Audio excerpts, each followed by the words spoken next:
realities of our present. With reflection, I extend a warm and heartfelt welcome to all of you to the online national conference on algorithmic justice, reimagining the due process of law in the age of AI.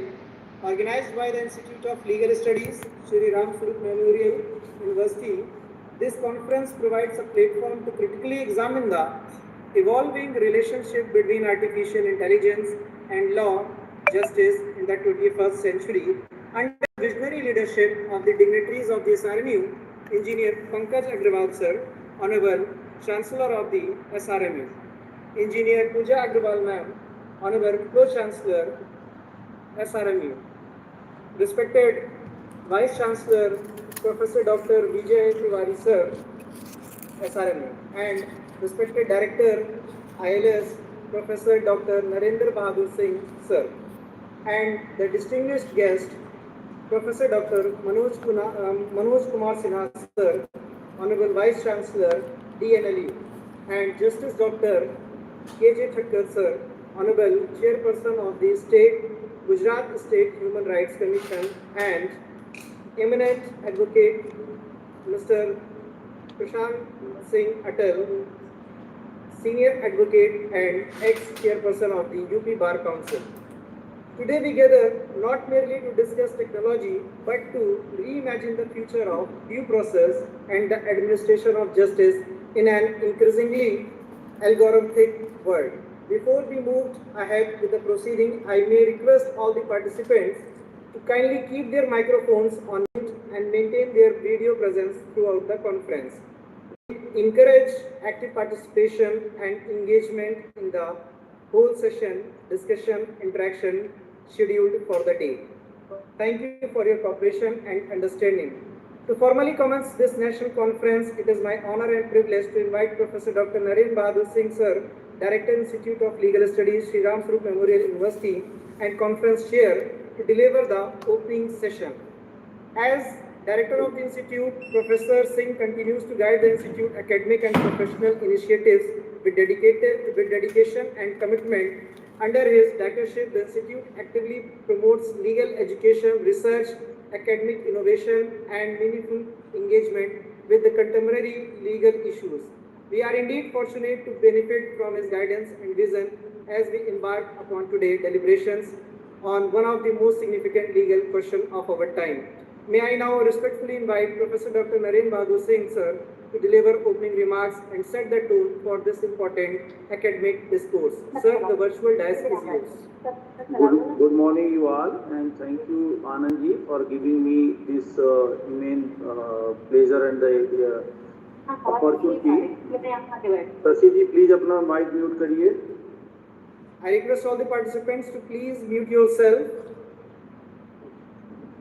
So again, my greetings for you all participants and dignitary from the SRMU, Mr. Anand. Thank you for giving this stage to me. कोई लोग phone कर दीजिए शशि जी को.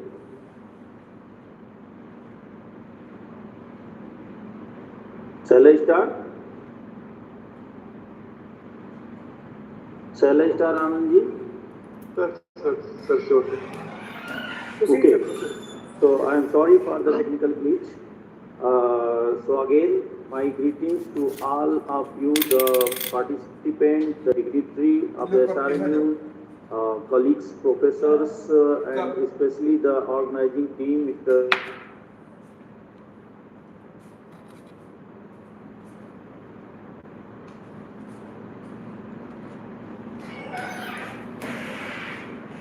Sir, sorry for the interruption. You are mute by your side.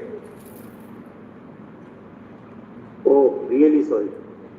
So, my greetings to all of you, the participants and the dignitaries from the side of the SRMU, the entire team of this conference, headed by Dr. Prashant, Mr. Anand, Ramkrishna, and Mr. Dilip. This event is organized by the online platform platform, we legal luminaries gather here for the important discussion on the topic which is very significant nowadays. The topic is the algorithmic justice reimagination, the due process in the age of AI. So here the three things are emphasized by the committee. One is the algorithmic justice, another is the reimagination, and the age of AI. Actually, this era is for the AI because AI is a more significant mechanism to resolve otherwise the prompt response for the many field of day-to-day life. Even we appear when we our daily routine life, the many time we enter with the AI system. So this is my formal welcome to all of you and my wishes to entire team, including the our participant for your successful knowledge sharing platform. So thank you for your joining. Dr. Anand, over to you. Thank you, sir, for your insightful opening remarks. Our reflection on the evolving interplay between law and technology, justice has set an excellent foundation for today's deliberation. Your reflection have not only set the stage for today's conference, but also reminded us that as technology continues to reshape our world, the enduring values of fairness and due process must remain at its very core. Your words have provided both direction and inspiration for the rich discussion that lie ahead, and we are deeply grateful for your guidance and encouragement. Thank you, sir, once again for setting the tone of what promises to be intellectually stimulating and enriching conference.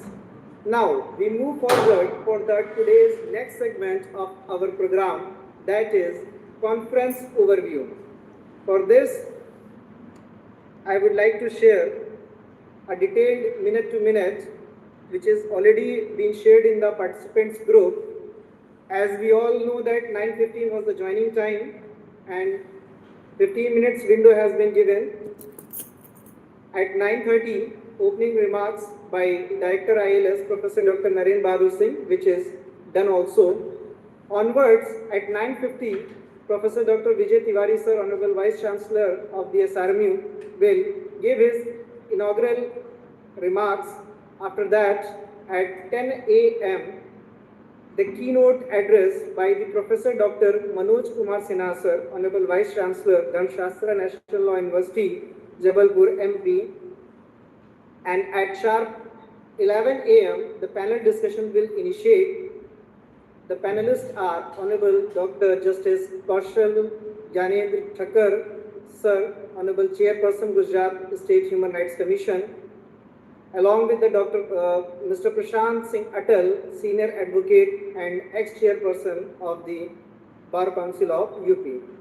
After these two sessions, there will be a lunch break of 30 minutes, that 1 p.m. to 1:30 p.m.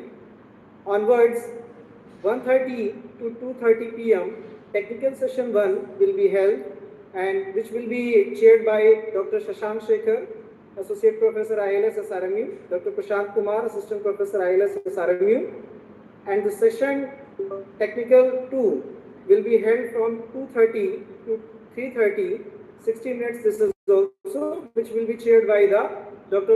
Mahendra Kumar, Assistant Professor ILS SRMU, and Dr. Arendu Dwivedi, Professor ILS SRMU. After these two sessions, there will be a result formation which will take some 5 to 10 minutes, and from 3:30, the validity session which will be chaired by the Director ILS, Professor Dr. Naren Bahadur Singh Sir, and finally the conclusion of the program at 4 onwards with the vote of thanks. Now, I would move to another session of the today, that is the inaugural session. It's my honor and privilege to invite Professor Dr. Vijay Tiwari, Honorable Vice Chancellor, Shri Ram Swaroop Memorial University, to address this distinguished gathering. As a head of our university, Professor Tiwari continues to encourage academic excellence, innovation, and interdisciplinary learning. His support for initiatives that promote research, critical inquiry, and meaningful academic engagement has created the opportunities for discussion on contemporary issues such as the one we are addressing today, giving the transformative impact of AI on society and legal system. His thoughts on the theme Algorithmic Justice, Reimagining the Due Process of Law in the Age of AI will undoubtedly provide valuable direction for our deliberation. May I now respectfully invite Professor Dr. Vijay Tiwari, sir, to deliver the inaugural address. Sir, the virtual dais is yours now. Thank you, Shanji. Thank you, Anand. Thank you so much. First of all, Professor Dr.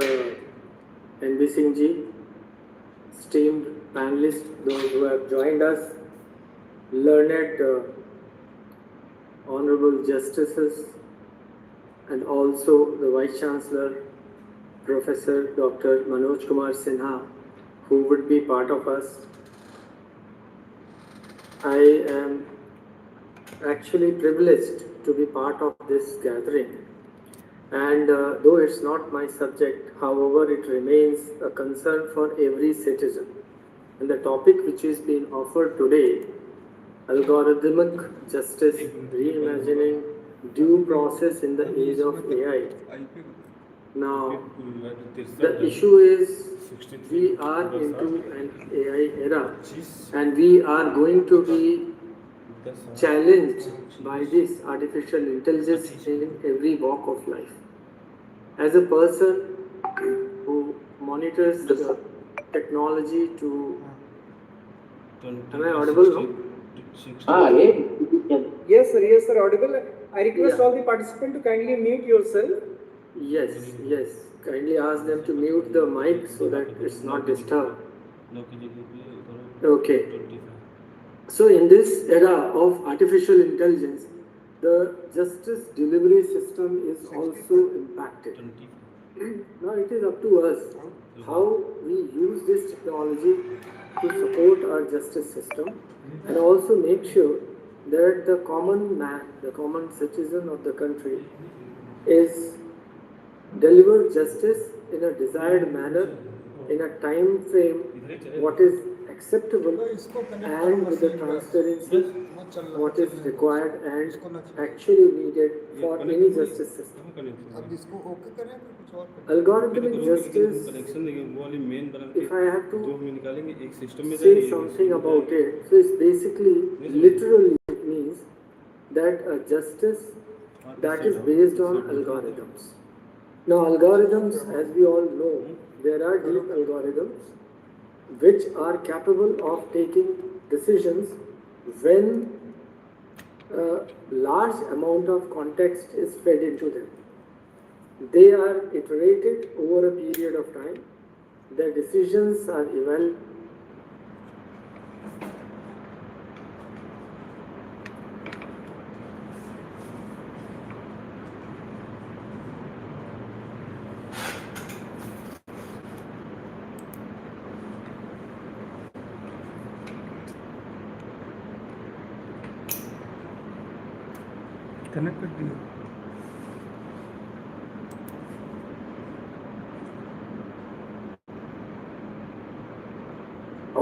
I would be testing it on 4 or 5 factors. First and foremost would be the fair and free decision. So whatever comes out of it, out of this algorithmic justice, this has to be free and fair and without any discrimination. That is the primary requirement.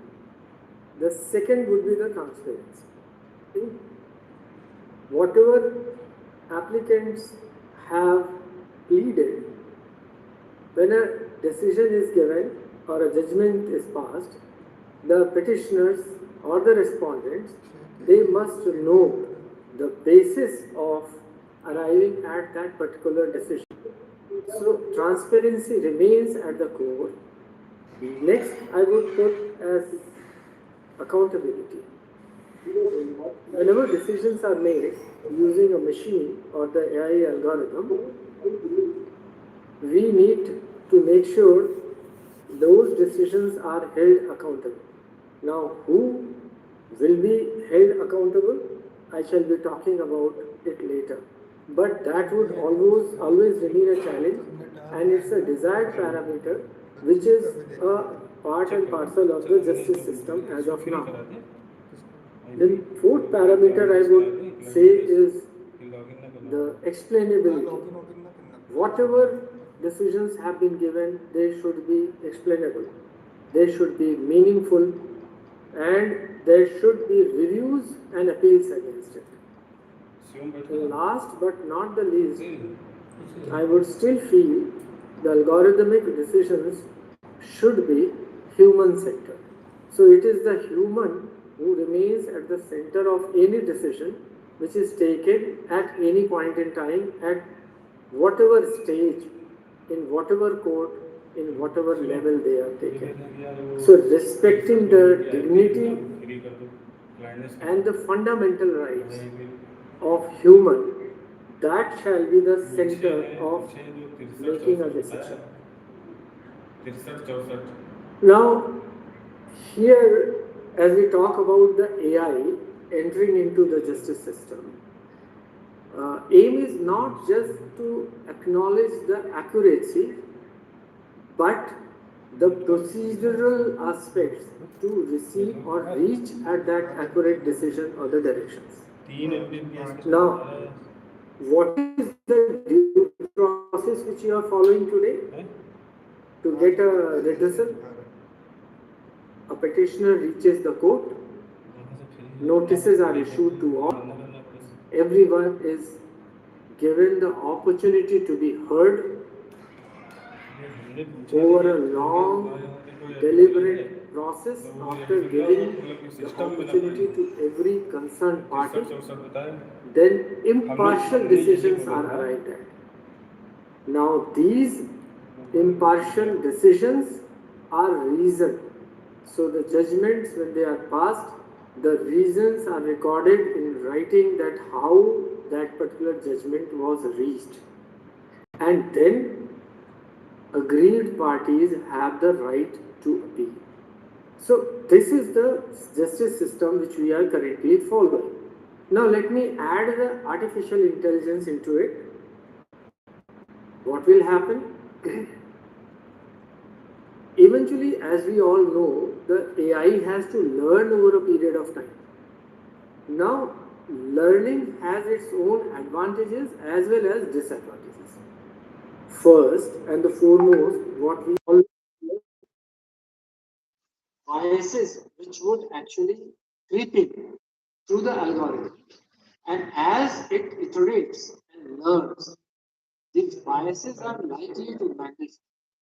They based on gender or ethnicity or socio-economic status or geographical location, whatever be the case, we may have biases that may creep into a system when the artificial intelligence is used for deciding on any case.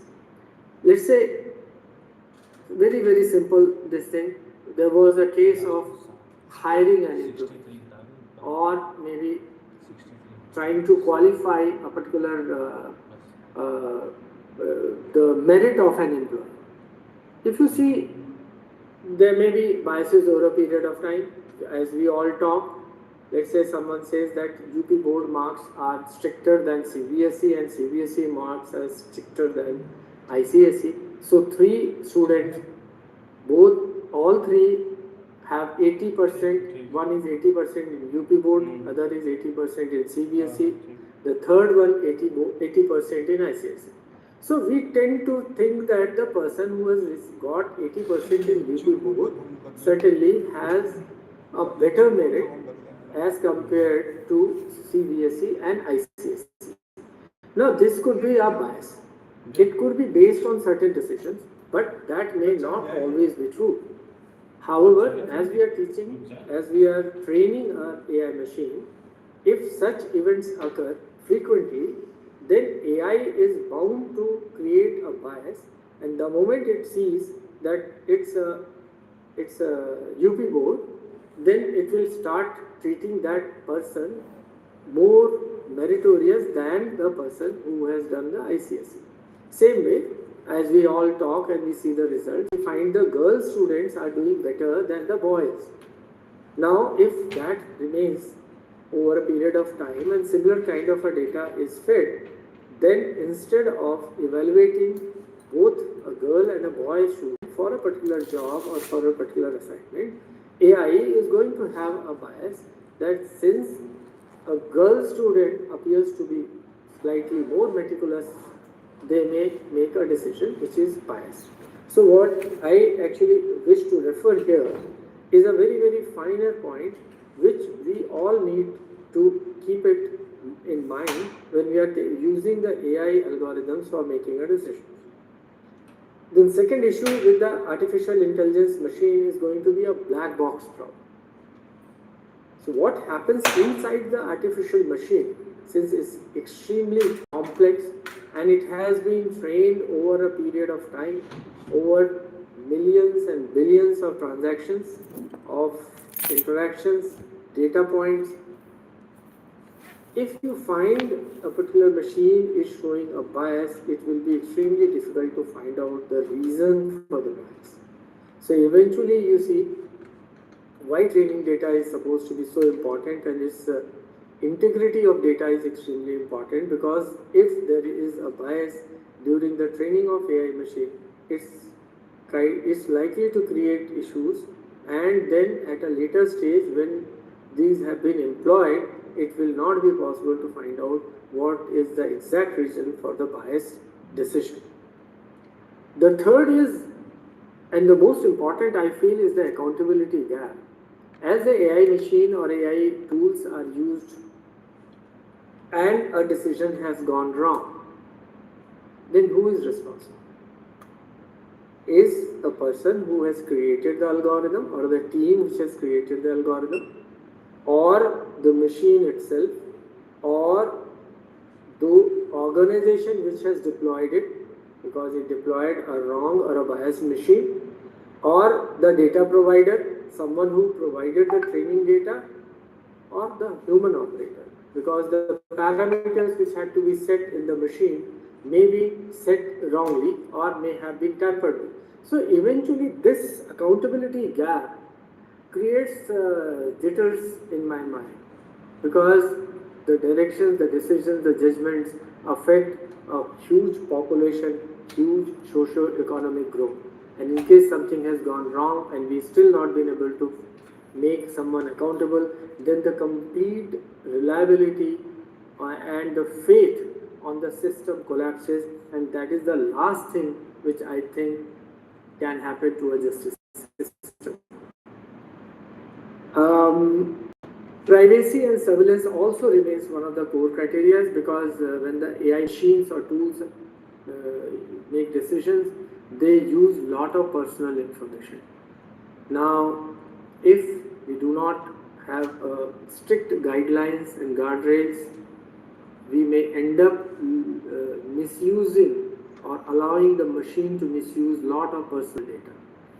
And then it may lead to mass profiling, and that could be a very, very risky eventuality, because personal data being misused, and that too from a judicial system, would become like those who are supposed to be maintaining the credibility are actually misusing it, or a party to the misuse of it.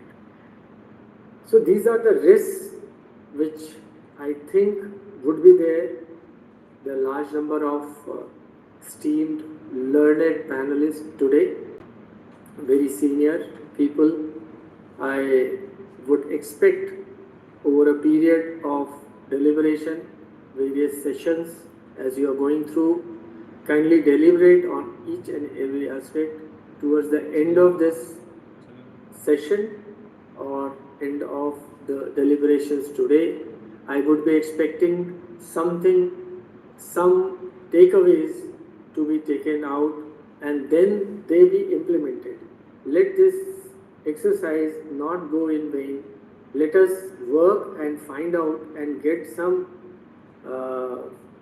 something which could be used, which could be actually employed and implemented. So my best wishes to all the participants, and again thanks to those who are joining. Welcome to this webinar, and I'm sure all my faculties and the director would be able to impart a lot of value and get this event to a successful end. Thank you very much.